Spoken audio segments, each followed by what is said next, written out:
Graças e paz, queridos. Sejam bem-vindos mais uma vez aqui no nosso ITEB, nosso Instituto Teológico Bereano, em mais uma aula de teontologia. Essa é a nossa terceira aula acerca dessa matéria esta que tem a finalidade de nos trazer informações acerca do ser de Deus e das suas obras. Nas aulas passadas, nós discutimos ou conversamos acerca de Deus e da sua existência. Falamos sobre argumentos racionais acerca da existência de Deus, o argumento cosmológico, teleológico, o argumento moral, o argumento histórico, o argumento ontológico, argumentos racionais que comprovam a existência de Deus. Também falamos a questão de alguns postulados que caminham na direção de tentar negar a existência de Deus. Falamos do ateísmo, do agnosticismo, falamos do panteísmo, falamos do politeísmo, enfim. Hoje, ainda dentro da nossa matéria, teontologia, nós iremos falar sobre a revelação de Deus, né? Falarmos sobre esse ato de Deus se revelar a nós. E quando falamos de revelação, falamos que a revelação de Deus é a forma pela qual ele, o próprio Deus, se deixa conhecer.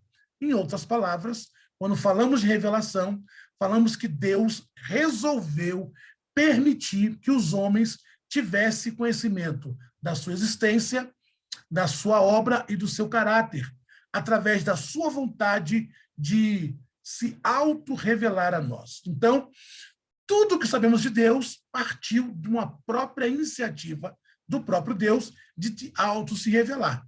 A palavra revelar, ela significa desvendar o que está encoberto. Então, uma revelação é o ato de deixar-se ver, de se manifestar-se, de descobrir-se, de tornar-se claro ou exposto ao que está oculto. Portanto, então, quando falamos de revelação de Deus, falamos que a revelação de Deus é a sua automanifestação aos homens em um nível em que o conhecimento sobre ele se torna possível. Então, é isso que nós vamos falar. Então, tudo que sabemos sobre Deus é o próprio Deus que se revela a nós. Há um pensamento de um teólogo chamado R.C. Sproul que explica que nós não podemos contemplar Deus com os nossos olhos, mas podemos conhecê-lo por meio da revelação, porque Deus removeu sobre nós o véu que ocultava ele de nós.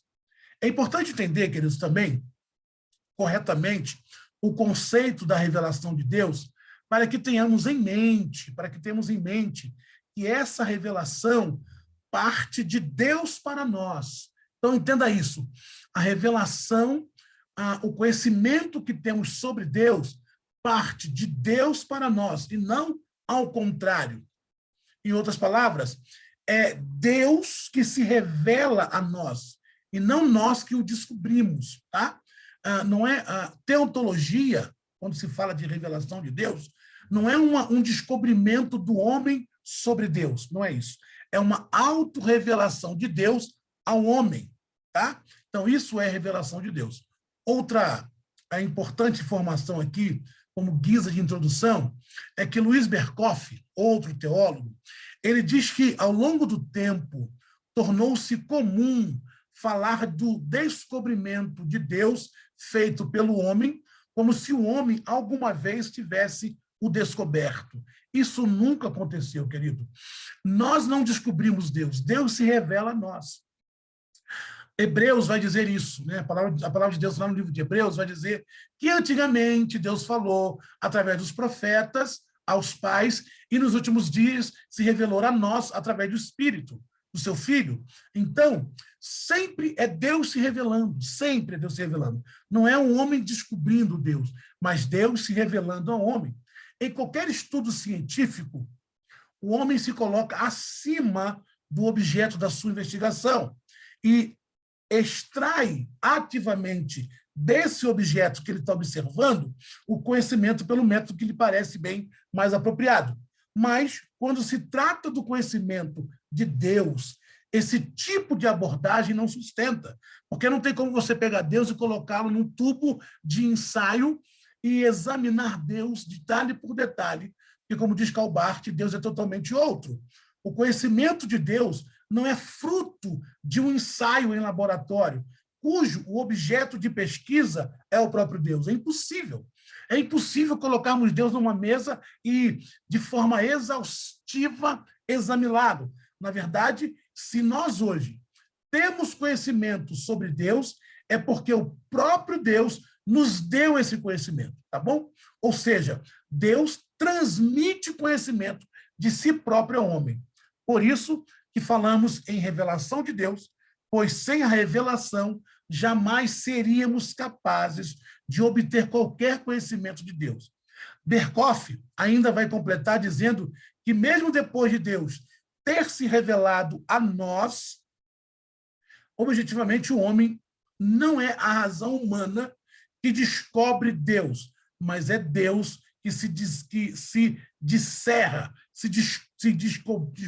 descortina aos olhos da fé. Tá bom? Então é sobre isso que nós iremos falar a partir de agora. Por isso, vou compartilhar aqui a tela para que você tenha acesso aí ao material e vamos então falar um pouco acerca de tudo isso. Dito isso, como guisa de introdução, nós iremos agora compartilhar a tela para que você possa ter acesso ao material. Então, tudo isso que eu falei foi guia de introdução, tá bom? Seguindo aqui a nossa aula, então, a nossa questão hoje é sobre a revelação de Deus, sobre esse Deus que auto se revela. Auto se revela. Então, seguindo aqui o nosso slide, diz o seguinte: a existência de Deus é uma premissa fundamental das Escrituras e não tecem argumento para afirmá-la ou comprová-la. Por conseguinte, nossa principal base para a crença na realidade de Deus se encontra na página da Bíblia.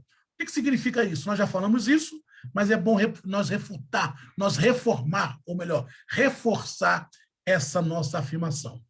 A Bíblia, ela não é um compêndio que tenta convencer ao homem que Deus existe. Não. A Bíblia, ela não se preocupa em retrazer informações na tentativa de justificar uma existência de Deus. Por quê? Porque a existência de Deus já é uma premissa fundamental das Escrituras. A Bíblia não prova a existência de Deus. A Bíblia mostra a existência de Deus, tá? Por isso que a base dessa crença na realidade da existência de Deus é na Bíblia, a própria Bíblia. Como começa a Bíblia? No princípio, criou Deus os céus e a terra. Ou seja, a Bíblia, em momento algum, vai caminhar num esforço de tentar provar a existência de Deus, porque para a Bíblia, na Bíblia, é fato, Deus existe, ponto, acabou. Portanto, a Bíblia ela não se destina ao ateu. Por quê? Porque a Bíblia não vai se preocupar em ficar tentando convencer ao ateu que Deus existe. Ela vai afirmar ao ateu que Deus existe. Por consequentemente, ela também não se destina ao gnóstico.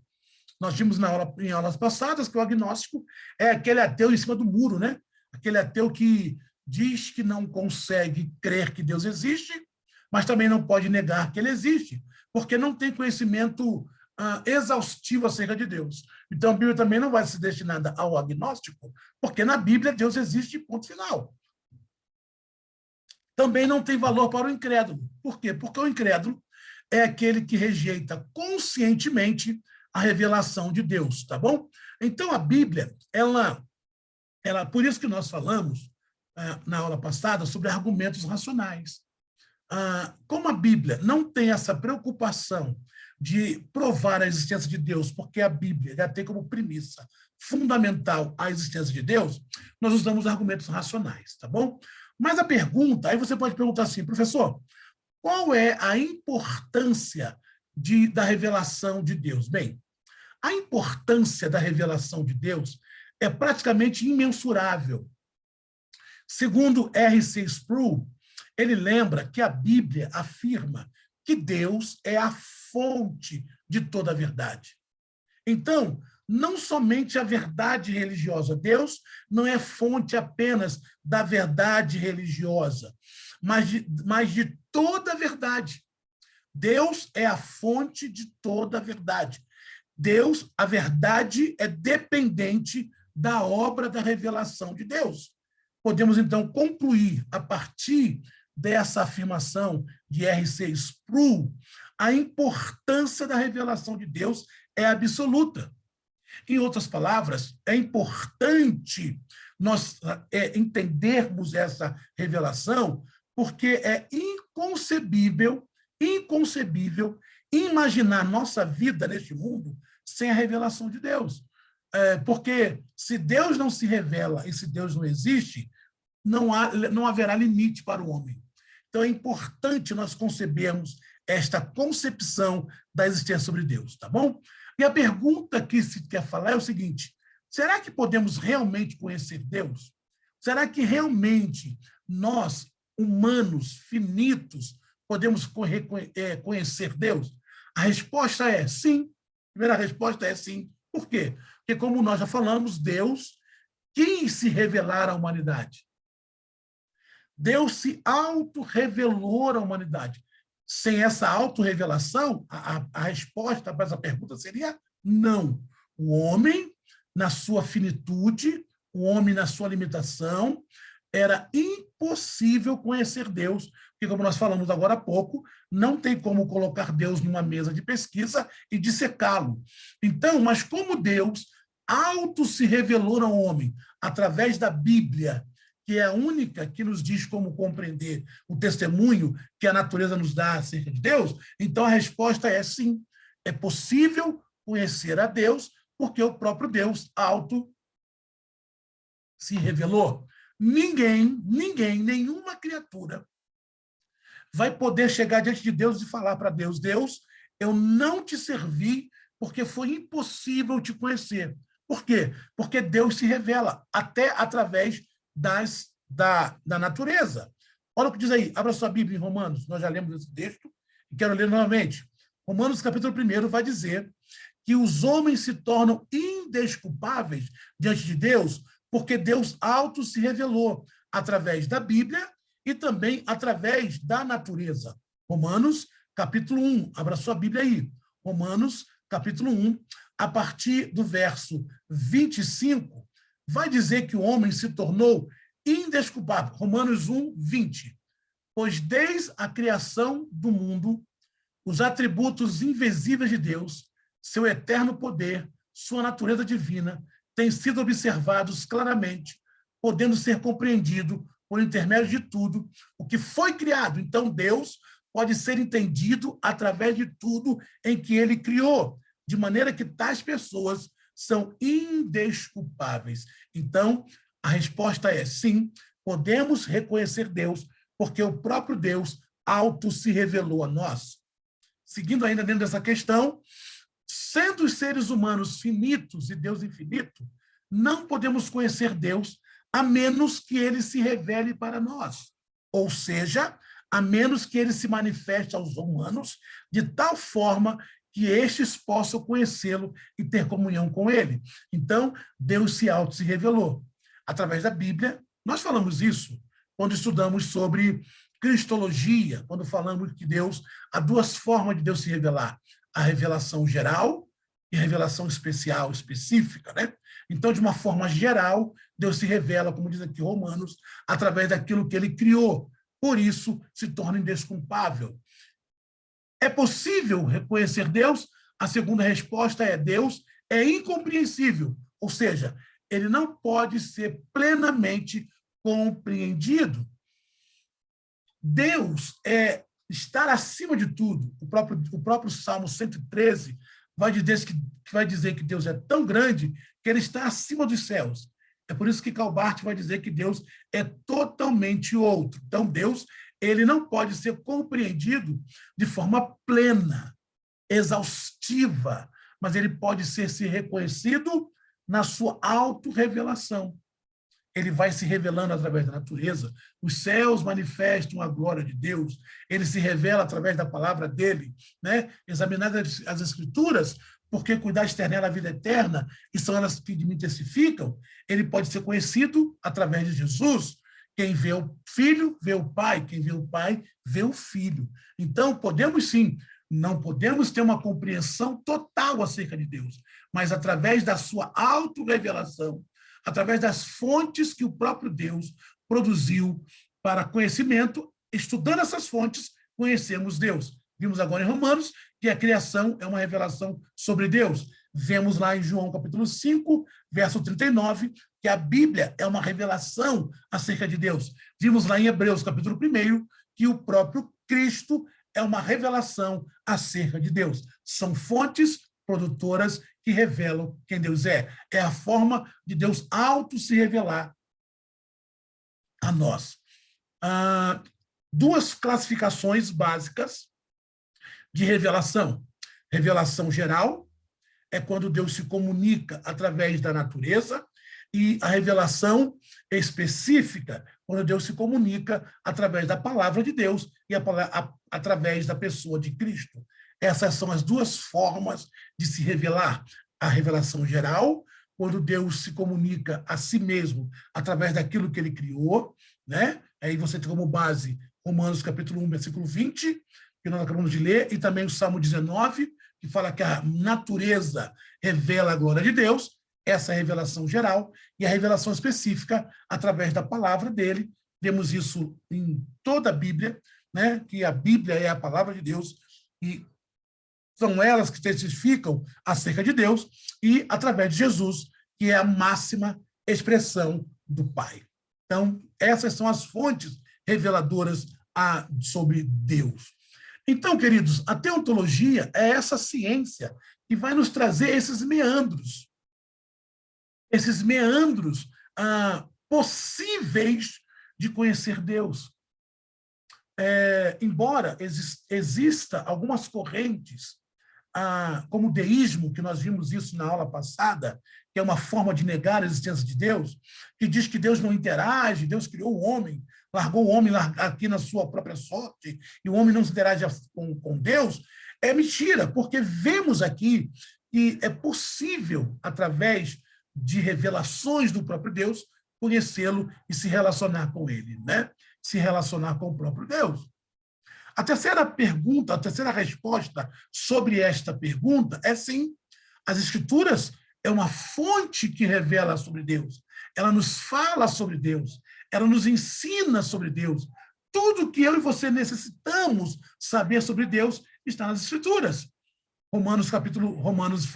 João capítulo 5, 39 vai dizer isso. E esses capítulos todos que você está disposto aí na sua frente, vai te ensinar. Então, as Escrituras, a palavra de Deus, nos falam sobre Deus. A Bíblia nos ensina tudo que eu e você necessitamos saber sobre Deus. Eu acho isso aqui é ato de graça, tá, irmãos? Deus sabendo que seria impossível conhecê-lo de forma exaustiva, pela sua grandeza, pela sua transcendência, Deus, então, se permite se diminuir. Deus se diminui, né? E se coloca ao nosso nível, para que nós o conheçamos, para que ninguém se torne, se tenha culpa, ou tenha desculpa. Então, se torna, como diz Romanos, os homens se tornam indesculpáveis. Por quê? Deus se revela através da natureza, sobre tudo aquilo que ele criou. Deus se revela através da sua palavra. Deus se revela através do seu Filho. Então, é possível conhecer Deus, sim, tá? É possível conhecer Deus. Bem, Deus é Espírito. Essa é uma afirmação importantíssima que nós temos na Bíblia, né? A Bíblia vai dizer que Deus é Espírito. Deus é Espírito. O ensinamento de que Deus é Espírito, encontrado lá em João 4, 24, quando Deus diz para a mulher samaritana, Deus é Espírito, e importa que os seus adoradores o adorem em espírito e em verdade. Jesus disse isso à mulher samaritana, a mulher que está totalmente equivocada sobre adoração, ela pensa que o local da adoração é físico e que era importante uma adoração a Deus naquele local físico. Então, Jesus vai dizer para ela, Jesus vai canalizar, né? Jesus vai regularizar essa questão da adoração a ela, né? A adoração a ele, dizendo que o lugar não é físico, o lugar é um lugar totalmente transcendente. Então, o fato de Deus, quando a Bíblia diz que Deus é espírito, significa que Deus não possui um corpo físico e que ele não é igual a qualquer das suas criaturas. Significa dizer que Deus não é constituído de qualquer tipo de matéria presente na criação. Que Deus não está limitado a um local, no espaço, né? Por isso que Jesus falava na Samaritana, não, você acha que é aqui no monte, que é aqui no poço?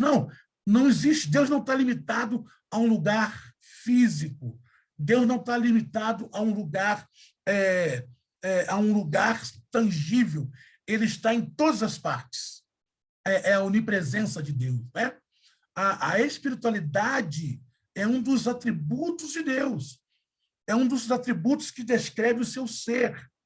Mas, obviamente, esse assunto está além da nossa capacidade intelectual, de modo que não podemos compreendê-lo plenamente. Tá? Mas Deus, falar da espiritualidade de Deus, é falar de como Deus é, de como é o seu ser, como ele é formado, tá? Por isso que a Bíblia vai afirmar que Deus é espírito, mas ela não explica de forma exaustiva isso que significa, mas Deus é espírito. Então, o que podemos dizer aqui? Deus é espírito por quê? Porque ele não possui um corpo físico, não é constituído por nenhuma matéria criada, e ele não está preso a um espaço, porque ele é onipresente, ele está em todos os lugares ao mesmo tempo. Não existe nenhum pedaço do universo fora dele aonde Deus não esteja, porque ele é espírito. Por isso que temos a liberdade de adorá-lo em qualquer lugar que estivermos, né? Claro que o templo é importante, mas Deus não se limita ao templo, Deus não se limita à igreja, porque Deus é espírito, ou seja, ele está em todos os lugares ao mesmo tempo. Por isso que a Bíblia diz que Deus é espírito. Deus é uma pessoa. No entanto, quando dizemos que Deus é uma pessoa, nós não queremos dizer que ele seja igual ao ser humano. Queremos dizer que Deus possui personalidade, é que ele é um ser racional, ele é um ser que tem autoconsciência, tá? E aqui vale uma ressalva. Quando nós falamos que Deus é uma pessoa, não queremos dizer que Deus tem cabeça, corpo, olho, não. As passagens que nós lemos, que fala sobre a mão de Deus, sobre os olhos de Deus, porque parece meio incoerente, né? Parece que meio incoerente. Num lado, afirmamos que Deus não tem corpo. Ele é um Deus espírito. Do outro lado, falamos que ele tem boca e mão. Então, parece incoerência, mas não. Quando nós lemos na Bíblia sobre o corpo, sobre boca, sobre mão de Deus, é um recurso teológico chamado antropopatia. A antropopatia é um recurso racional para entendermos a dimensão de Deus, né? O que é antropopatia? É a junção, melhor, antropomorfismo, desculpa, é antropomorfismo. Quando nós falamos de antropomorfismo, é a junção de duas palavras gregas, antropos, homem, e morfo, forma. Então, antropomorfismo é atribuirmos a Deus forma humana, para entendermos melhor, né? Entendemos melhor, mão, olho, boca, porque aí é aquilo que nós falamos, é Deus permitindo ser revelado de forma humana, tá? Mas Deus quando falamos que Deus é pessoa, não na forma, não no corpo, mas na personalidade, ou seja, ele possui vontade, ele possui emoções, ele possui intelecto, por isso que ele é uma pessoa, tá? Por isso que Deus é uma pessoa. Até porque, sem essas personalidades, seria impossível conhecê-lo e entendê-lo, tá bom? Vamos falar um pouquinho agora sobre atributos de Deus. Atributos de Deus são qualidades atribuídas ao caráter de Deus de acordo com a sua autorrevelação. Esses atributos nos ajudam a entender Deus. Sabê-los quais são os atributos de Deus é importante para que eu e você nos relacionemos com Deus. Além da designação atributos de Deus, às vezes a teologia sistemática também denomina tal estudo de qualidade de Deus ou perfeições de Deus, de modo que devemos entender todas essas expressões como sendo sinônimas. Então, quando você lê atributo, quando você lê qualidade, quando você lê de perfeição, é o mesmo assunto. É importante entender que Deus não pode ser explicado ou definido de forma plena e de forma compreensível ao homem. Sobre esse aspecto, não se pode, então, expressar o ser de Deus de forma adequada com algum atributo, palavra ou frase. Ou seja, mesmo o estudo sobre os atributos de Deus o descreve de forma limitada, pois Deus, em sua plenitude, é completamente incompreensível a Deus. Irmãos, tudo que falarmos de Deus é muito além do que Deus é, tá? O que nós falamos sobre Deus não expressa realmente a glória de Deus. O que falarmos sobre Deus é uma forma humana de se compreender. Mas, como diz Efésios 3:20, Deus é muito além do que pensamos ou imaginamos. Tá bom? Bem, quando falamos de atributos de Deus, nós falamos duas formas. Existem duas formas de atributos, ou duas classificações de atributos. Existem os atributos incomunicáveis, ou não relacionados, que são aqueles atributos que são exclusivos de Deus. Atributos não relacionados, atributos incomunicáveis, são atributos vertentes do caráter de Deus que pertence somente a Ele. Mas existe uma segunda forma de atributos de Deus, que são os atributos comunicáveis, que são aqueles atributos que Deus compartilha com a sua criação. Então, resumindo isso aqui, atributo incomunicável são atributos exclusivos de Deus. Só Deus tem e nenhuma das suas criaturas o possui. Atributos incomunicáveis, Deus compartilha com a sua criação. Vamos ver primeiro alguns atributos incomunicáveis. Bem, põe o título da tela para que você possa ganhar tempo. Atributos incomunicáveis que pertencem somente a Deus. O primeiro é a seidade. Quando falamos de aceidade, estamos falando sobre a autoexistência de Deus. Deus não necessita de nada e nem de ninguém para continuar a existir. Ou seja, Deus não depende de ninguém fora dele para que ele exista. O ser humano ele não tem essa aceidade, porque para existirmos, nós precisamos de alguma coisa. Nosso pai e nossa mãe, para que nós sejamos fecundados. Deus não. Deus autoexiste. Ele não teve início, tá? Ele não depende de nada fora dele para que ele exista. Isso é um atributo único e exclusivo de Deus. Nenhuma das suas criaturas possui a seidade. Segundo atributo incomunicável, eternidade. Deus sempre existiu. Professor, mas o homem também não é eterno? Não, o homem foi criado para a eternidade. O homem e os anjos foram criados para a eternidade. O nome disso é evo eterno. Tivemos um início e não teremos um fim. Deus não. Deus sempre existiu. Ele é eterno. Não teve princípio. Nós tivemos um princípio, Deus não. Nós fomos criados para a eternidade. Deus, ele é eterno, porque nunca foi criado. Unidade significa que Deus é um e que todos os atributos dele são inclusos em seu ser o tempo todo. O tempo todo Deus é assíduo, em todo o tempo Deus é eterno. Ele é uno, embora ele se divida em três pessoas, trindade, mas é um Deus único. que se manifesta em 3 pessoas, tá bom? Deus é uno. Um outro atributo, para nós pararmos e ir para a próxima aula, outro atributo incomunicável de Deus, a imutabilidade.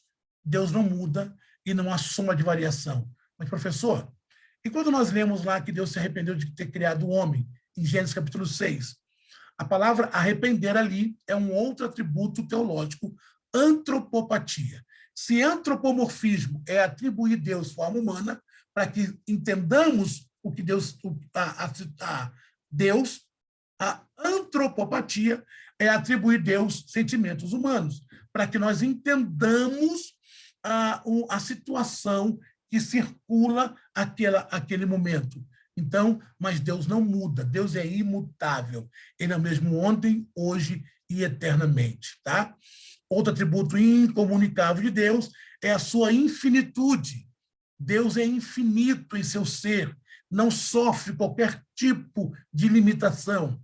O tempo e o espaço não limita Deus, tá? Ele é infinito, ele é infinito. Nós somos limitados ao tempo, somos limitados ao espaço. Deus não, Deus é infinito, infinitude. O tempo e o espaço não